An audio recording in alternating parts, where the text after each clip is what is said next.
नमस्कार दोस्तों, स्वागत है आपका इकोनॉमिक मास्टर यूट्यूब चैनल पर।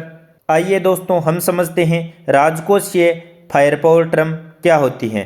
राजकोषीय फायर पावर का अर्थ है सरकार करों में कटौती करके ईंधन की लागत कम करके या बुनियादी ढांचे या अन्य परियोजनाओं पर व्यय बढ़ाकर सामान्य लोगों एवं कंपनियों को अधिक नकदी उपलब्ध करा सकती है। दोस्तों, इसका उपयोग कब किया जाता है? आर्थिक संकट के समय जब अर्थव्यवस्था में मंदी या संकट आता है तो सरकार अपनी राजकोषीय फायर पावर का उपयोग करके खर्च बढ़ाती है, वित्तीय सहायता देती है या बुनियादी ढांचे में निवेश करने के लिए इसका उपयोग करती है। उदाहरण के लिए 2008 की वैश्विक आर्थिक मंदी के दौरान कई देशों ने बड़े पैमाने पर प्रोत्साहन पैकेज जारी किए थे। दूसरा उपयोग रोजगार और विकास को बढ़ाने के लिए इसका उपयोग किया जा सकता है, जैसे सड़क, रेलवे और ऊर्जा परियोजना में भारी निवेश करके। तीसरा, सामाजिक योजनाओं के लिए इसका उपयोग किया जा सकता है, जैसे स्वास्थ्य, शिक्षा और सामाजिक कल्याण की योजनाओं में।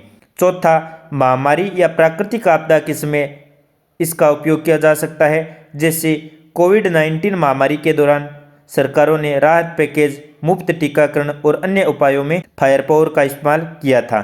भारत में राजकोषीय फायर पावर के समक्ष कौन सी चुनौतियां हैं? भारत का राजकोषीय घाटा उच्च स्तर पर है। भारत का कर्ज का अनुपात बढ़ रहा है। भारत के पास सीमित कर राजस्व और बढ़ती सामाजिक जरूरतें हैं। इसके उपाय क्या हो सकते हैं?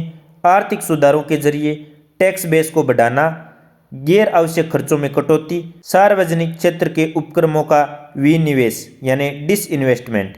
वैश्विक संदर्भ में बात करें तो दोस्तों, ऐसे देश जिनकी अर्थव्यवस्था मजबूत है उनके पास अधिक राजकोषीय फायर पावर है, जैसे अमेरिका, जर्मनी, जापान। वे संकट के दौरान बड़े पैमाने पर खर्च करके अपनी अर्थव्यवस्था को उबार सकते हैं। इसके विपरीत विकासशील देशों को सीमित फायर पावर का सामना करना पड़ता है, क्योंकि उनकी अर्थव्यवस्था के सामने पहले से कई चुनौतियां मौजूद होती हैं तथा उनके पास धन की कमी रहती है। निष्कर्ष के तौर पर हम कह सकते हैं राजकोषीय फायर पावर सरकार की आर्थिक क्षमता और प्राथमिकताओं का प्रतीक है। इसे जिम्मेदारी पूर्वक उपयोग करने से संकट प्रबंधन और दीर्घकालीन विकास में सहायता मिलती है। आशा करता हूं दोस्तों आपको राजकोषीय फायर पावर के बारे में समझ में आ गया होगा। धन्यवाद। जय हिंद, जय भारत।